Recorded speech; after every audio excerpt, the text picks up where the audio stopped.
김윤경의 생생경제.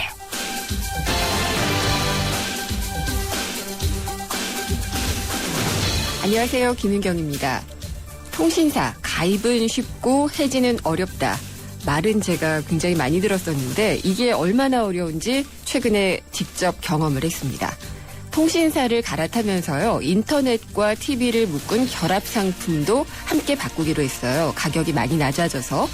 근데 해지 신청을 하는데 사흘 동안 통화를 못했습니다. ARS의 해지 신청 버튼을 누르고 한도 끝도 없이 기다렸는데 계속 통화 대기가 되다가 결국은 끊어지고 말더라고요. 그래서 좀 화도 나고 그래서 혹시나 해서 전화를 다시 해가지고 해지가 아니라 신규 가입 신청 버튼을 눌러봤습니다.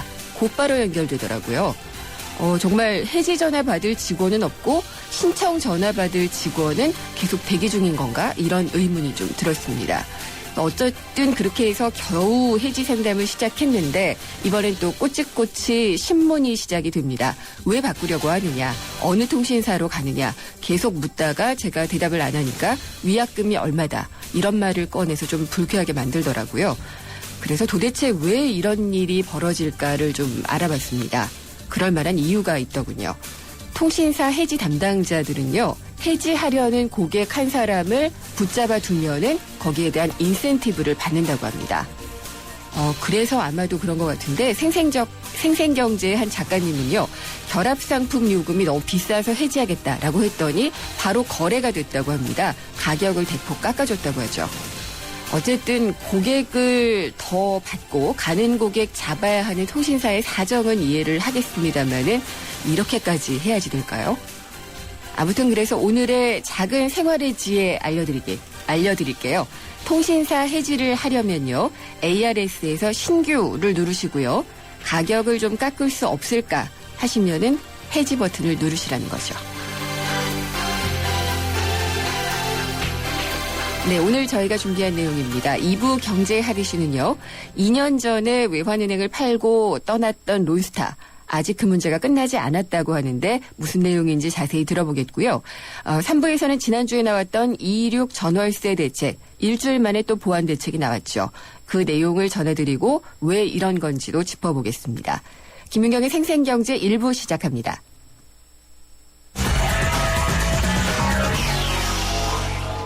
네, 오늘 증시 어떻게 끝났는지 한번 알아보겠습니다. IBK 투자증권 서동필 투자전략팀장입니다. 안녕하십니까? 예, 안녕하세요. 네, 오늘 시장은 어땠나요? 네, 3월 시작하면서 월요일, 화요일 분위기가 좋지 않았지만 네. 오늘은 상당히 좀 양호한 방향으로 시장이 끝났습니다. 코스피는 17.13포인트 0.88% 상승해서 1971포인트에서 마감을 했고요. 코스닥은 5.23포인트 0.98% 상승해서 536.77포인트에서 마감을 했습니다. 네.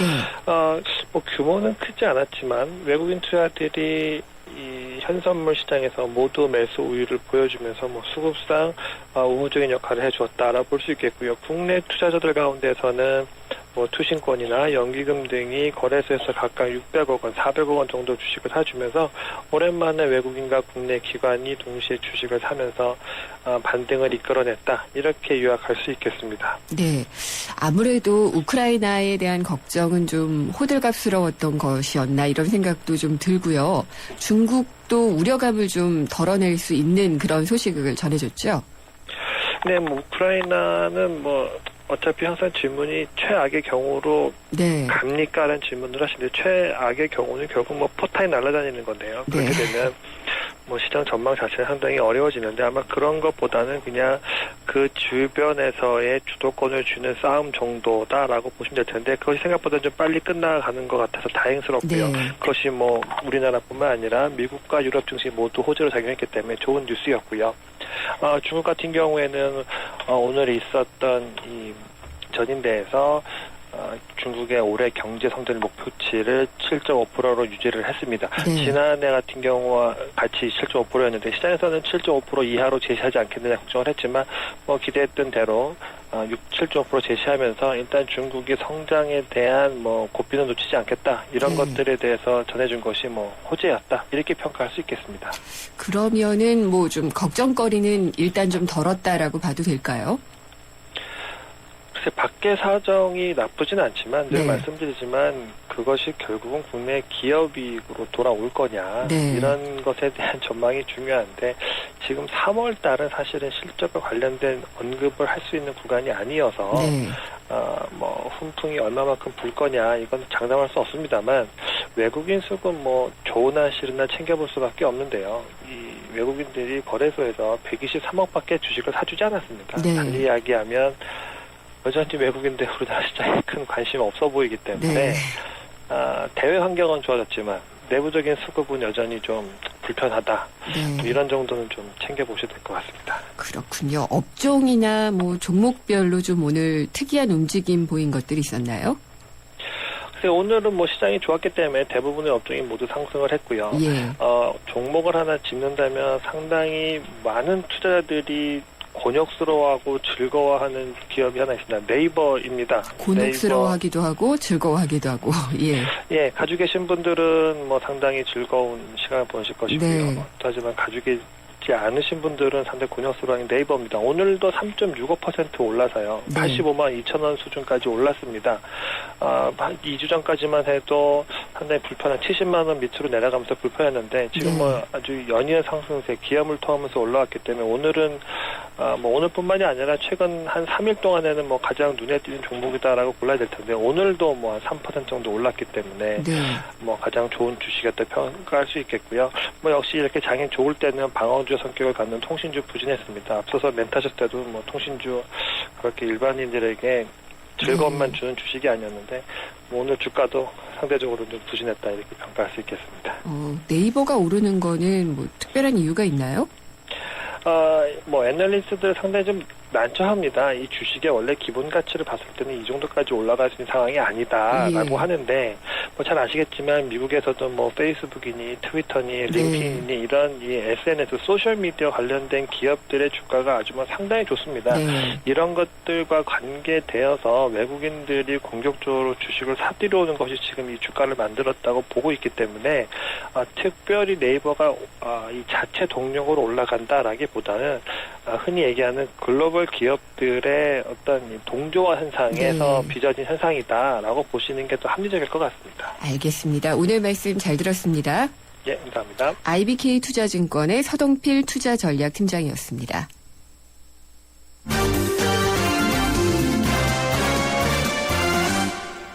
네, 주요 경제 뉴스 짚어보겠습니다. 한국일보 이성철 산업부장 전화로 연결합니다. 안녕하십니까? 안녕하세요. 예. 금융사가 주민등록번호 수집을 좀 제한을 받는다고 하네요. 네, 이 과도한 정보 수집 문제가 사실은 개인정보 이 보호 문제, 네. 유출 문제의 굉장히 근본적인 원인 중에 하나입니다. 그렇죠.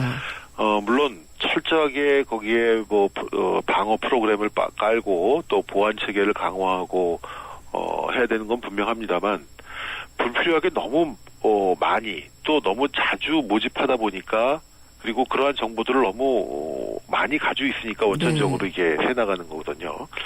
그래서 이번에 하반기부터 아마 이 금융기관들이 고객하고 거래를 할 때 물론 금융기관이기 때문에 신용조회라든가 이런 거기 때문에 정보 수집을 안 할 수는 없습니다. 네. 하지만 이렇게 수시로 하는 것 이거는 확실히 이제 제한이 될 것 같습니다. 어떤 식으로 되냐면 일단 최초의 신규 고객 거래를 할 때만 주민등록번호를 요구하는 식으로 된다는 겁니다. 네. 그러니까 뭐 은행의 계좌를 처음 개설한다거나 뭐 보험에 처음 가입한다거나 어떤 특정 은행 특정 보험사에 그럴 때만 주민등록을 가입을 하면은 그 이후 거래는 그냥 신분증이나 어떤 뭐 인증 체계 이런 걸로 이제 대체를 한다는 거죠. 그러니까 네. 예를 들어서 A라는 보험사에 처음으로 보험 가입 계약을 할 경우에 가입 신청서에 당연히 이제 주민번호 기재를 해야 되겠죠. 하지만 그 이후에 그 보험사와 다른 뭐 상품을 계약하거나 갱신할 때는 굳이 주민번호를 쓰지 않아도 네. 된다는 겁니다. 그리고 이제 이 금융상품 신청서 양식도 좀 바뀐다고 그래요. 지금은 이름, 뭐 이 식별번호, 주로 주민번호가 되겠죠. 네. 주소, 연락처, 뭐 직업, 국적 한 이 필수항목이 10개가 넘고요.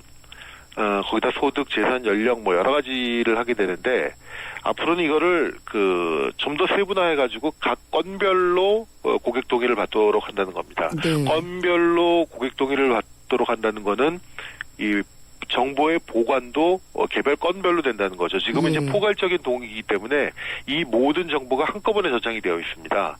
하지만 뭐 예를 들어서 주민번호 따로, 주소 따로 이렇게 각각 동의를 받는다면은 그게 따로 분류가 되고 또 이제 어차피 암호화가 되고 하기 네. 때문에 설령 새 나가는 일이 있다 하더라도 통째로 이렇게 유출이 되는 그런 일은 없을 것이다. 네. 그래서 이렇게 좀 더 구분을 하게 된다는 겁니다. 그리고 거래가 끝나면 5년이 지나면은 원천적으로 고객 정보를 모두 삭제하도록 지금은 사실은 의무적으로 삭제하게 돼 있는데 그래도 가지고 있는 경우가 굉장히 많다고 그럽니다. 네. 그래서 이런 것들을 다 한다고 하는데 어제도 아마 이 경찰이 한 이 포스라고 그러죠. 이 예. 카드 결제의 단말기. 네.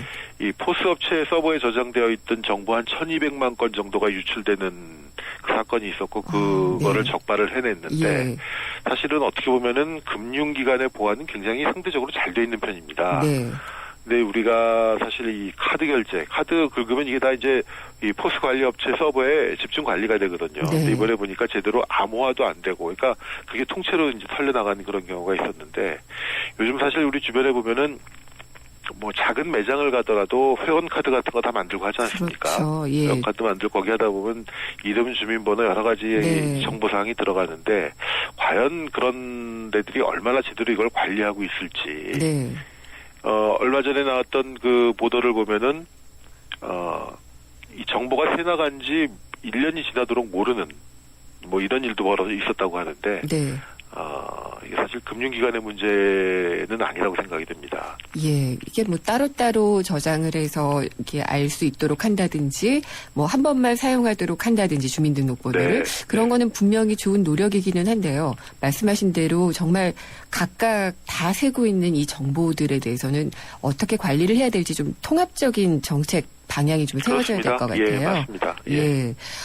그리고 이런 얘기도 하더라고요. 뭐, 우리 지금 이런 금융사고 일어나고 하면서 인터넷 이체를 하거나 하는 뱅킹을 굉장히 좀 까다롭게 만들면서 오히려 이제 소비자들은 불편하다 이런 얘기들을 좀 하거든요. 네.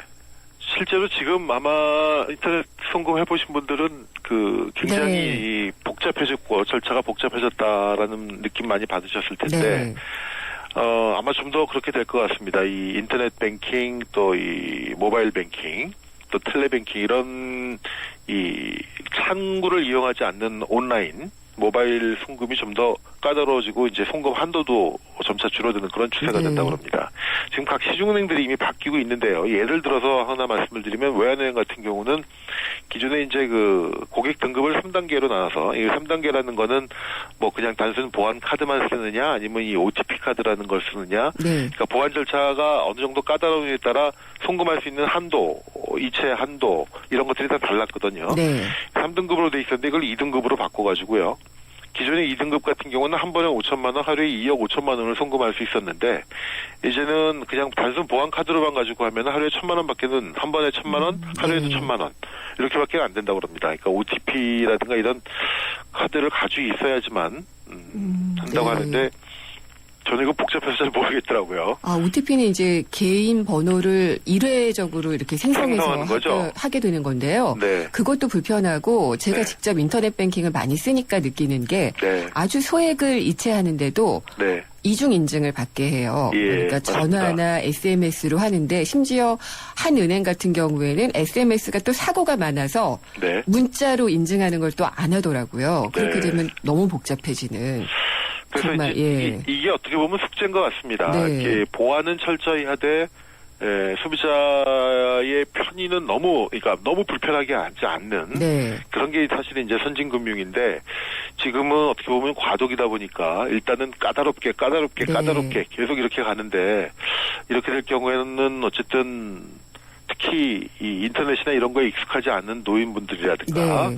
또 이 몸이 좀 불편하신 분들이라든가 장애가 있으신 분들 이런 분들은 또 다른 형태의 금융사각지대 금융소외계층으로 남을 가능성이 있습니다. 물론이죠. 예, 그러니까 예. 그런 분들을 또 어떻게 배려하고 네. 그래서 아무튼 쉽진 않겠지만 보안 안전과 편의 이 네. 두 마리의 토끼를 같이 잡는 노력들을 좀 해야 되지 않을까. 네. 예, 뭐 보안 문제가 생긴다고 해서 그냥 무조건 복잡하게만 한다고 해서 능사는 아닌 것 같고요. 그렇죠. 네, 예. 좀 좋은 방법을 금융권이 좀 머리를 맞대고 찾아내줬으면 좋겠습니다. 네, 간절히 바라는 부분이고요. 오늘 중국 전국인민대표대회 의회가 개막을 했잖아요. 네, 그렇습니다. 예. 여기에 이제 우리로 하면은 이제 연간 경제운영계획 같은 걸 이제 네. 보고를 하게 됐는데요. 중국이 보고한 내용을 보면은 올해 성장률을 한 7.5% 정도로 잡았습니다. 네. 작년하고 대략 비슷한 수준이죠. 중국은 사실 7% 밑으로 떨어지면 굉장히 힘들 상황이 온다고 합니다. 워낙 이 인구가 많고 그러다 보니까 7% 밑으로 내려가게 되면은 고용 유지가 되기 어려워가지고 네. 우리로 생각하면 7% 성장이면 어마어마한 성장으로 보여지는데 사실 중국은 그 현실적인 문제가 있다고 그래요. 어쨌든 성장률은 7.5%, 네. 소비자 물가 상승률은 3.5% 정도로 책정이 됐고요. 목표가 도시 실업률은 4.6% 정도로 했는데 좀 눈길을 끄는 이 부분 중에 하나가 철강, 시멘트, 판유리 이런 업종의 생산 능력을 2,700만 톤, 뭐 4,000만 톤, 3,500만 톤씩 도태시키겠다 이런 표현을 썼습니다. 아, 네. 그러니까 쉽게 말하면 생산을 줄이겠다는 겁니다. 예. 사실 이 철강도 그렇고 시멘트도 그렇고 중국발 공급 과잉 문제가 굉장히 심각하고요. 네. 그 과정에서 상당수 중국 업체들이 부실해 있는 게 사실입니다. 그래서 이 부실 업체를 좀 도태시키고 생산 물량도 좀 줄임으로써 이른바 대대적인 산업구조조정, 생산구조조정에 돌입하겠다라는 내용이 들어가 있는 것도 굉장히 눈길을 끄는 거고. 알겠습니다. 오늘 여기까지 들어야 네. 될 것 같아요. 네. 네. 감사합니다. 네. 한국일보 이성철 산업부장이었습니다. 여러분 론스타 기억하시죠? 2년 전에 외환은행을 팔고 떠났던 론스타. 사실 뭐 다 떠난 건 아니었습니다. 그동안 소송도 좀 있었고요. 근데 하여튼 이 먹튀를 했다고 해서 논란이 시끄러웠는데 이제 와서 또 론스타가 이슈가 되고 있습니다. 왜 그럴까요? 아직 끝나지 않았다는 그 내용을 잠시 후 2부에서 전해드리겠습니다. 살아있는 녀석 깨어있는 방송 유사파 하나요.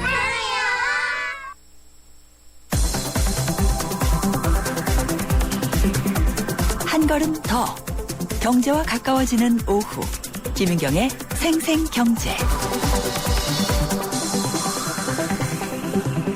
세상의 베이스가 되다 포스코 협찬으로 김윤경의 생생경제 2부 시작하겠습니다. 생생경제에는 직접 참여하실 수 있습니다. YTN 라디오의 앱 예스가 있고요. 짧은 문자는 50원, 긴 문자는 100원이 부과되는 휴대전화 우물정의 0945번.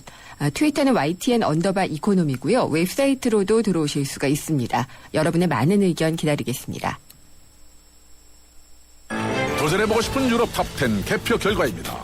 프라하 스카이다이빙, 알프스 캠핑 등 쟁쟁한 경쟁자를 누르고 1위는 의외인데요. 내가 사랑한 유럽 탑10. 투표 결과는 travel.koreaneer.com에서 대한항공 유럽 11개 도시 최다 노선 운항. Excellence in flight. Korean Air. 김윤경의 생생경제.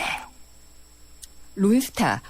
글쎄 이제 많이 잊혀졌나요? 그래도 다시 얘기하면은 이런저런 생각들이 떠오르실 텐데요.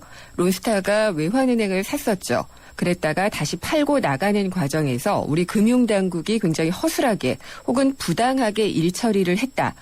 이런 부분에 대해서 끈질기게 추적을 하고 입증을 해오는 분들이 있었습니다.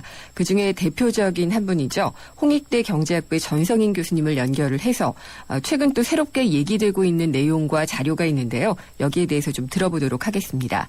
전 교수님 안녕하십니까? 네, 안녕하십니까. 네, 방송 잘 안 나오시는데 이제 인터뷰를 하시게 됐네요. 예. 예, 감사드립니다. 네, 론스타 빼고는 전혀 안 해주시잖아요.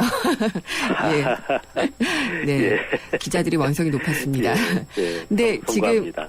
네. 예, 청취자 여러분이 이런 의문을 가지실 수가 있어요. 네. 2년 전에 떠난 론스타 왜 다시 부르냐?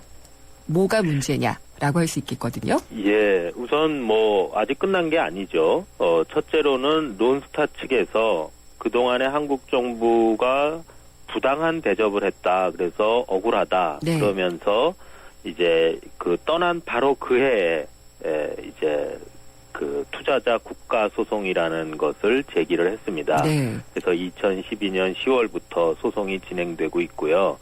투자자 국가 소송은 3년에 끝나게 돼 있기 때문에 네. 올해 내년 정도면 아마 결말이 날 것으로 생각합니다. 그게 한미 FTA를 또 꼬투리 잡아서 아마 소송을 걸었던 예, 거죠? 한미 FTA도 그 조항이 있고요. 예. 이제 이 론스타가 한 거는 한 벨기에 투자 아. 보장 협정을 근거로 왜냐하면 예. 그 벨기에에 네. 이제 페이퍼 컴퍼니를 설립을 했기 때문에 네. 그렇습니다. 그러나 이제 그 구조는 이제 지금 말씀하신 대로 동일합니다. 네. 그렇다면은 그때 이제 그 소송을 걸었던 건 진행 중이고요. 네네. 끝나지 않았다는 것은 알고 있는데, 네. 금융당국의 허술하고 혹은 부당한 일처리라는 네. 부분은 사실 명확하게 결론이 안 났어요. 이 부분도요. 그렇습니다. 예. 그래서 2월 말에 기자회견을 갖고 자료를 공개를 하셨는데요. 그게 네네. 어떤 내용인가요?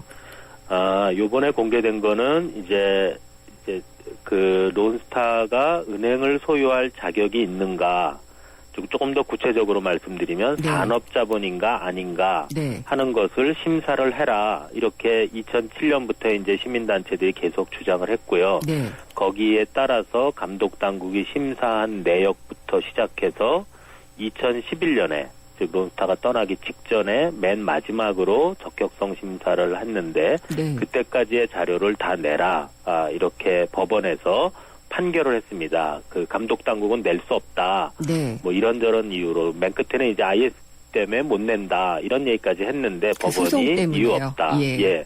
소송 때문에 못한다는데 예. 법원이 이유 없다. 공개해라. 국민의 알 권리가 우선이다. 네. 그렇게 해서 작년 12월 31일 날 이제 대법원 확정 판결이 나서 올해 2월 20일에 이제 공개가 됐고 네. 28일에 이제 그것을 분석한 것을 국민 여러분께 알려드렸고요.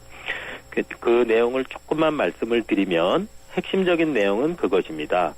론스타가 금융위원회에 이제 적격성 자료를 제출을 했는데 네. 그 안에 일본의 골프장, 호텔, 예식장 등등 해서 많은 비금융 회사를 가지고 있었다. 네. 그리고 그 회사들의 자산 규모는 엔화 표시로 이러저러하다.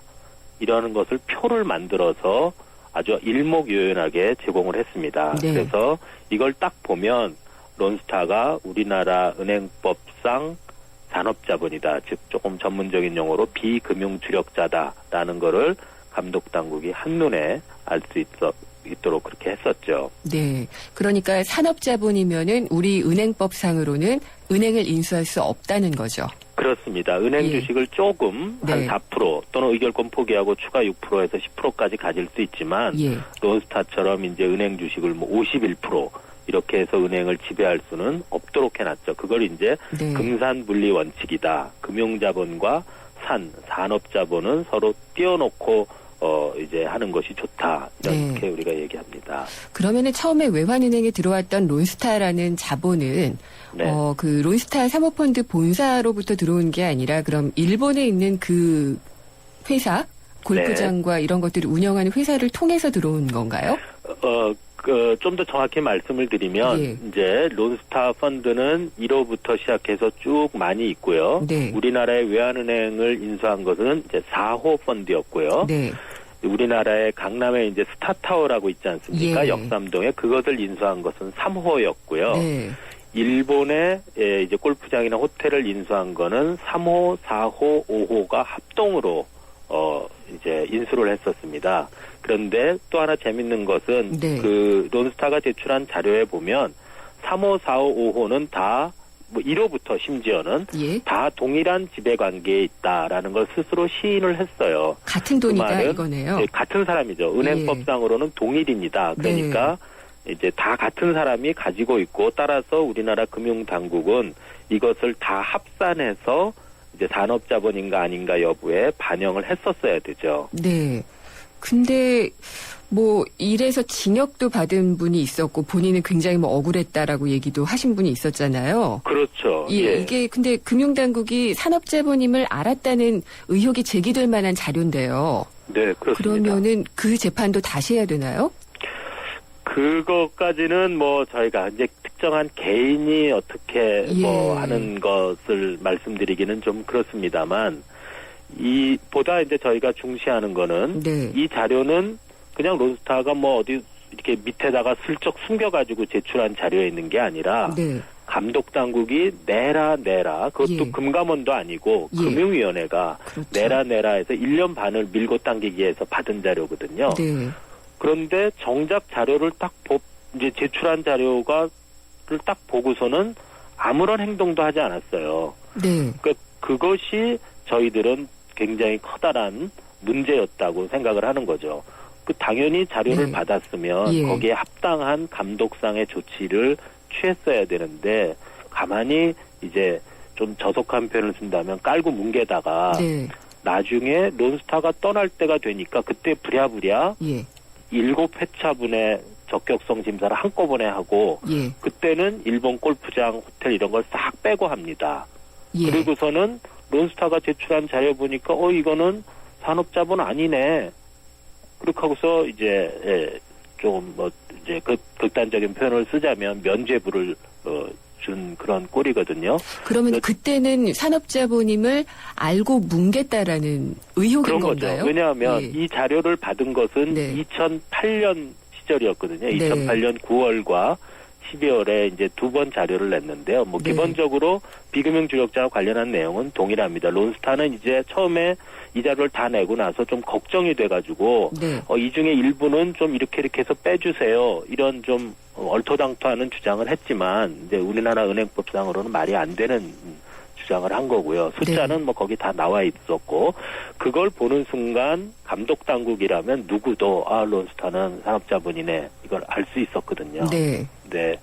아무런 조치를 하지 않았다는 것 그것이 사실은 어떤 특정 개인을 이제 뭐 어떻게 뭐 처벌을 하느냐는 문제를 떠나서 네. 우리나라 감독 기구의 어떤 원칙을 세우고 또 하나는 이 사실을 가지고 우리가 제대로 대처를 했다면 네. 그 이후로 론스타가 주주총회에서 막 강하게 배당을 요구하고 무리하게 배당을 뜯어가거든요. 네. 그래서 뭐 배당 쥐어짜기 이런 표현을 썼는데 사실은 중요한 표결마다 한국은행이 다 반대를 했었어요. 예. 그래서 만약에 론스타와 그 동일인의 의결권을 4%로 제한했다면 지금도 저는 이제 사후적으로 봐도 제한이 되는 거니까 네. 그 판결은 다 그 주주총회 의결은 다 뒤집어질 수밖에 없는 거거든요. 다만 돌려받을 사후적으로 수도 있겠네요. 이거를 네. 주장하려면 소송을 해야 되는데 네. 그때 감독 당국이 개입을 했었더라면 사전에 막을 수 있었던 거죠. 그런 것들이 안타까운 거죠. 그러면 교수님 이번에는 2008년에 금융위원회가 론스타가 네. 산업자본임을 인지하고 있었다는 자료였잖아요. 그렇습니다. 2003년에 외환은행을 팔 때는 어땠는지에 대한 얘기가 명확하게 있나요? 요번에 나온 자료에는 없고 예. 정보 공개가 이제 2번 있었는데요. 네. 이것을 이제 통상 이쪽을 연구하는 사람은 제2차 정보 공개 자료라고 하고요. 예. 제1차 정보 공개 자료가 인수 때부터 2006년까지의 상황이었는데 그것은 2011년 말에 이제 공개가 됐습니다. 네. 그래서 그때 보면 론스타가 몇몇 개의 계열 회사만을 동일인으로 신고한 내역이 있죠.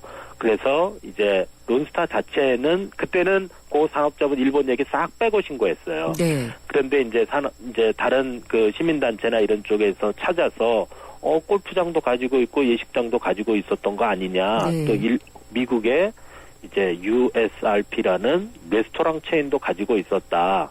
그런 걸 다 빼고 했죠. 네. 그런데 이제 2003년 때 인수에 관한 자료를 요구하지는 않았어요. 이번 정보 공개 자료에서는.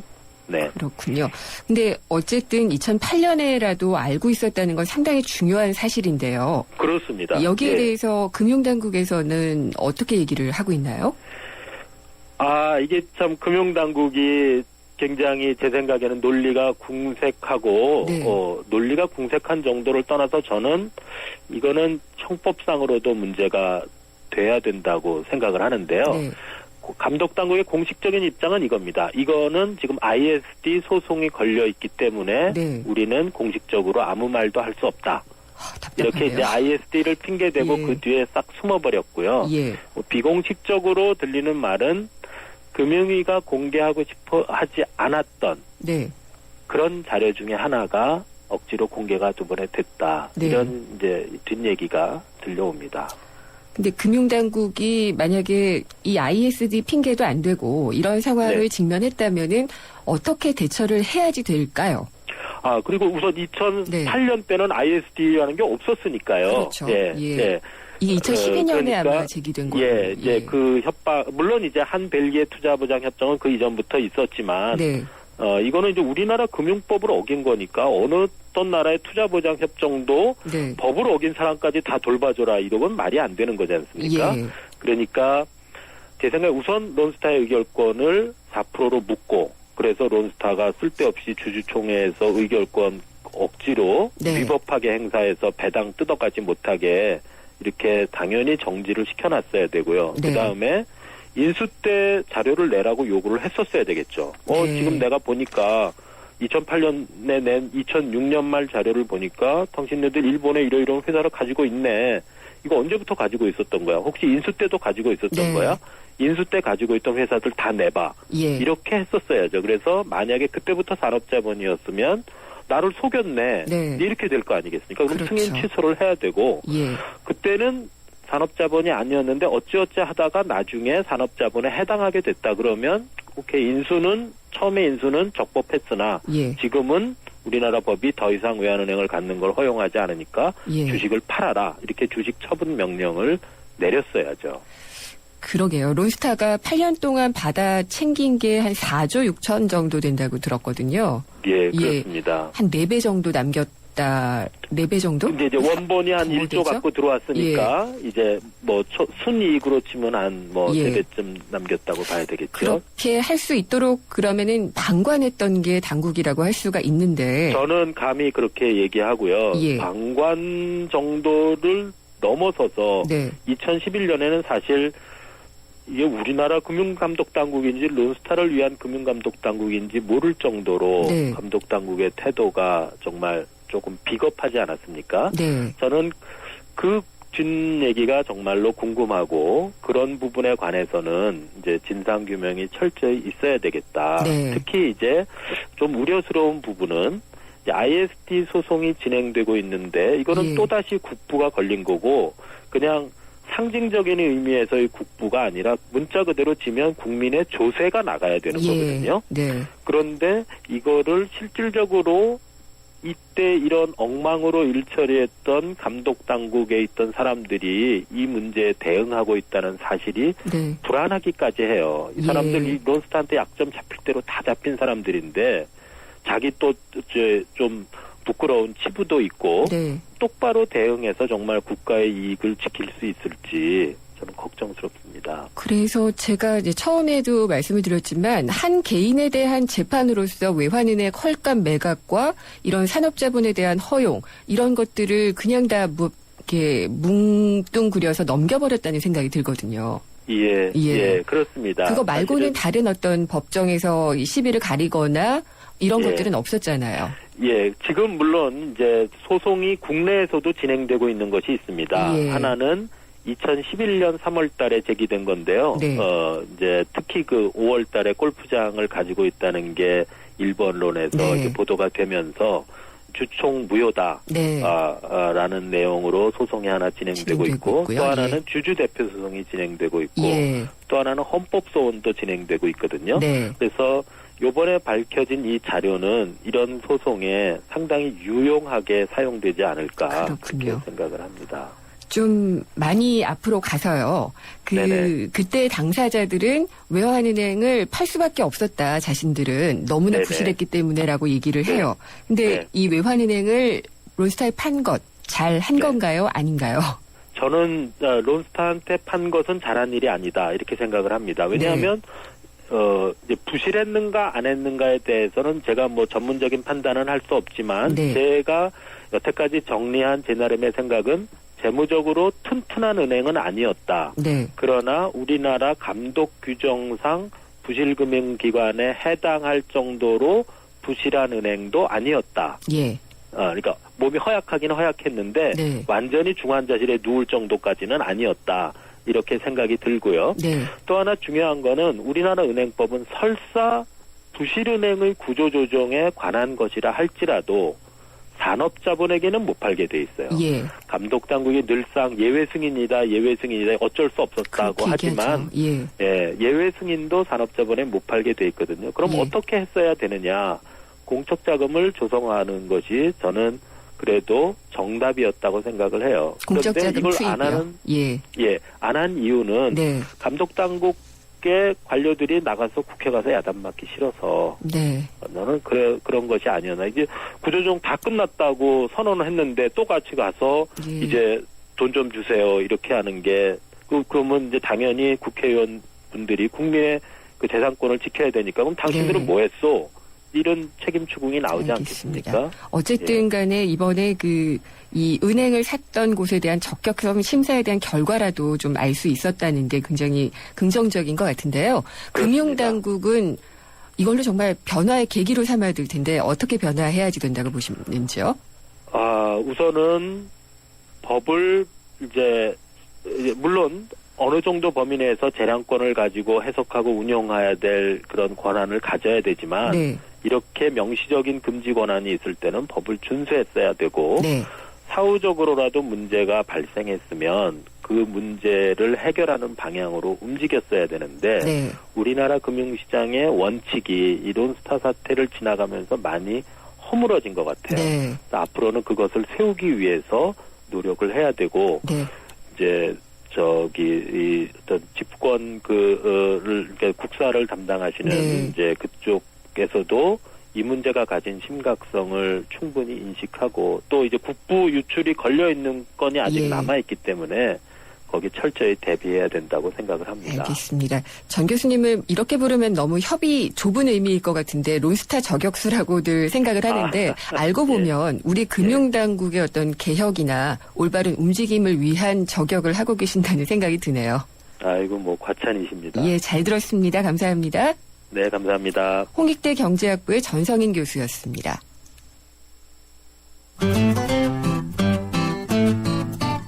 생생경제를 다양하게 만나는 방법.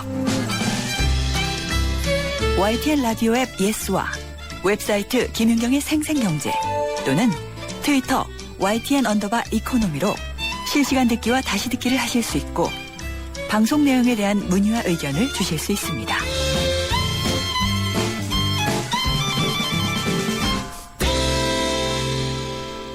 살림살이 나아지는 여심 잡는 경제 시간입니다. 혹시 통신사도 그렇지만 보험도 갈아타라는 권유 상당히 많이 받으시죠? 기존에 들어있던 보험보다 훨씬 더 좋은 조건으로 나왔으니까 재설계를 받아봐라 이런 얘기들을 많이 하는데 이로 인해서 또 피해를 보는 사례가 적지 않다고 해서 자세히 알아보려고 합니다. 생활경제상담센터 푸른살림의 박미정 센터장 전화로 연결돼 있습니다. 안녕하십니까? 네, 안녕하세요. 네, 센터장님도 이런 전화 많이 받으세요? 보험 갈아타라? 네, 저도 많이 받습니다. 예. 근데 판단하기가 참 어려워요. 보험이 사실 일반인들한테 사실 쉬운 구조의 상품은 아니에요. 네. 그래서 그러니까 이게 뭐가 좋은 건지, 뭐가 혜택이고, 뭐가 이게 손해인지 이런 계속 것들을 봐도 모르겠어요. 예. 봐도 사실 모르겠잖아요. 네. 그런데 워낙 또 이제 다들 보험 하나쯤은 지금 뭐 전 국민이 하나쯤은 다 갖고 있잖아요. 네. 근데 이미 가입한 보험을 뭐 재조정하거나 해지하고 새로 다른 보험을 계약하는 게 이제 지금 말하는 소위 갈아탄다는 것의 네. 의미인데요. 사실 보험 갈아타기가 좀 불가피한 경우들도 저희가 상담하다 보면 좀 많이 나와요. 네. 현재 납입하고 계신 보험료가 너무 그 형편에 비해서 비싸면 네. 이게 너무 부담되잖아요. 그러니까 정리를 좀 잘 해야 되는 상황도 있고요. 새로 이제 그걸 재설계를 하게 되면 이제 적합한 보장과 이제 금액, 적당한 금액으로 갈아탈 필요가 있겠죠. 이 보험에 가입은 했는데 보장 내역이 너무 좀 충분하지가 않다. 네. 보장 기간이 너무 짧아서 좀 더 늘려야 된다. 뭐 예. 이런 식의 다양한 경우들이 있는데요. 보험이라는 게 워낙 좀 장기 계약이잖아요. 네. 단기적으로 하는 게 아니다 보니까 중간에 여러 가지 상황적 변화가 생길 수 있고 그것에 맞춰서 재구성을 해야 할 필요가 있을 수도 있습니다. 네. 네. 근데 이제 긍정적인 측면에서 갈아타는 경우도 있겠지만 아까도 네. 말씀드렸지만 피해 사례가 적지 않다고 하는데 어떤 피해를 보고 있는 거죠? 근데 뭐 이런 이유가 있어서 갈아타는 거야 뭐 어쩔 수 없는 건데 네. 문제는 조금 전에 이제 보유하고 계셨던 상품에 아무 문제가 없는데 이거를 무작정 갈아타게 한다는데 이제 문제가 있는 거거든요. 네. 작년 한 해 동안 이제 부당 승환 계약을 갈아탄다고 해서 승환이라고 하는데 승환 계약건으로 금융감독원에 적발이 되어서 제재를 받은 보험 계약이 2만 5천여 건에 달한다고 하니까 이게 상당히 적은 수는 아닙니다. 이 느닷없이 보험사에서 전화가 걸려와서 현재 보유하고 있는 저축성 보험 상품보다 수익률이 더 좋다. 그런 네. 상품이 새로 나왔는데 어떠시냐 하면 솔깃하잖아요. 그렇죠. 새로 나왔대는데. 예. 그러니까 실제로 상담사의 권유에 따라 갈아탔는데 새로 가입한 상품이 기존 보험 상품보다 최저 보증이율도 낮고 갈수록 더 이제 어떤 이윤율이 떨어지는 그런 불리한 조건이었던 경우를 나중에 알게 되는 사례. 이런 경우들이 요즘에 많이 네. 보고되는 사례고요. 이 암보험 같은 그런 보장성 보험 같은 경우도 마찬가지인데 이제 뭐 암보험을 또 이런 안내를 받고 갈아탄 지 얼마 안 있다가 암 진단을 받았는데 종전에 암보험을 가지고 있었으면 진단금이 5천만 원 정도가 나오는 거로 알고 있었는데 새로 갈아탄 보험은 최대 3천만 원까지밖에 지급이 안 된다. 네. 근데 이런 거 몰랐던라는 거예요. 근데 예. 암보험의 경우는 이제 계약하고 나서 90일 이내에 암 진단을 받게 되면 그나마 진단금의 절반만 받는다든지 계약 조건상 아예 못 받는다든지 하는 문제도 있거든요. 네. 그러니까 이런 세세한 부분을 잘 모르고 이제 갈아타서 피해 사례가 생긴 경우들. 게다가 이제 보험은 위험률에 따라 나이하고 위험률에 따라서 이제 이게 되게 다 네, 금액 책정이 달라지죠. 다르게 되는데 이게 뭐 나이가 들수록 비싸지는 거잖아요. 어쨌든. 예. 근데 이거를 보장이 더 괜찮아져서 비싸지는 거라고 속인 사례도 있고요. 예. 예, 같은 비용으로 갈아탔는데 보장해주는 그 범위가 축소되거나 아니면은 보험금이 감소되는 경우 이런 식의 좀 생각지 않은 문제들이 발생되는 경우가 많이 발생이 된 거죠. 예. 뭐 수익률 같은 경우에 기간 설정을 달리했을 그런 꼼수가 좀 생각이 언뜻 들기도 하고 그런데 근데 네. 이거를 가입자들이 제대로 안 읽어서 가입자들이 잘못한 건지 아니면은 속인 보험사가 잘못한 건지도 상당히 좀 헷갈릴 것 같아요. 맞아요. 그러니까 뭐 보험사만의 문제다 막 이렇게 하기에는 또 우리도 잘 알아야 되긴 하겠지만 지금 굉장히 문제가 많잖아요. 약관 같은 것도 좀 알기 쉽게 써라 뭐 이런 조치들이 많은 것처럼 사실 봐도 이제 알기 어렵다라 그러니까 믿고서는 가입을 하는 수밖에 지금 방법이 없는데 네. 이런 전문가 집단에서 이런 식의 마케팅을 하는 것은 좀 제재가 필요한 것 같아요. 네. 기존 상품을 다른 상품으로 이제 바꾸라고 이제 보험사가 전화 영업, 체계적인 전화 영업 조직을 했다라는 게 이제 얼마 전에 네. 세계 보험사가 과징금을 부과받은 적이 있어요. 이게 뭐 특정 기간 안에는 재설계를 하면 안 되고 뭐 친필 서명을 받아야 되고 뭐 위험을 설명해야 되고 하는 여러 가지 조건들이 있거든요. 네. 그런 설명을 제대로 하지 않고 이것을 막 갈아타기를 시켰다는 혐의를 받은 거죠. 그렇군요. 예. 근데 왜 그런가 봤더니 보험사의 수익 구조가 문제가 있어요. 수익 구조가 이제 이 보험을 판매하시는 분들이 신규 계약이 많아야 수익이 높아요. 네. 그러니까 종전에 가입하신 분들을 잘 관리한다고 해서 수입이 높아지는 게 아니라 무조건 새로 가입을 신규 고객을 유치를 해야지만 네. 그 보상 구조가 더 많은 그런 수당 체계다 보니까 예. 아무래도 이게 근본적인 문제의 시작이 아닐까 싶네요. 그렇군요. 그럼 소비자 네. 입장에서는 어떻게 해야 될까요? 예, 그러니까 소비자 입장은 그래도 어쨌든 더 네. 좋아졌다는 말만 믿고 그냥 무작정 갈아탄다. 네. 사실 갈아탄다는 정확한 의미는 보험 자체를 업그레이드 시켜주는 게 아니라 네. 그걸 해지하고 손해를 발생되고 그다음에 새로 가입한다 이런 의미인 거거든요. 그래서 눈 크게 뜨고 통상적으로 약간 봐야겠네요. 보고 예. 통상적으로 이렇게 생각하시는 게 좋을 것 같아요. 옛날 보험이 요즘 것보다 좀 유리한 네. 경우가 많다. 예. 네, 이렇게 그냥 이렇게. 기억하시고 네. 너무 섣불리 결정 안 하셨으면 좋겠습니다. 알겠습니다. 말씀 잘 들었습니다. 감사합니다. 네, 감사합니다. 생활경제상담센터 푸른살림의 박미정 센터장이었습니다. 백화점 15% 할인받은 진우 씨, 대형마트 15% 싸게 산 진이 엄마, 대중교통 15% 할인받는 박대리. 이들은 에이블 카드를 쓴다. 15% 할인은 물론 포인트가 CMA에 모여 이자까지 쌓는다. 카드 생활의 리메이크 에셋 에이버 현대증권. 할인 한도 및 자세한 사항은 홈페이지 참조. 커피. 프림에 가장 많은 첨가물 카제인도. 두 번째 많은 첨가물 인산염도. 전혀 넣지 않은 대한민국 단 하나뿐인 커피. 좋은 커피란 이런 것. 커피를 바꾼 좋은 생각. French Cafe Cafe Mix Nouveau. 딱 한 주 전 수요일에 주택 임대차 시장 선진화 방안 226 전월세 대책이 나왔습니다. 그런데 일주일 만에 보완 대책이 또 발표가 됐는데요. 이렇게 갑자기 또 보완을 해야 된 대책은 또 뭐였을까 이런 생각이 또 들기도 합니다. 아무튼 오늘 나온 보완 대책에 대해서 자세히 알아보겠습니다. 내시 뉴스 듣고 생생경제 3부에서 뵙겠습니다.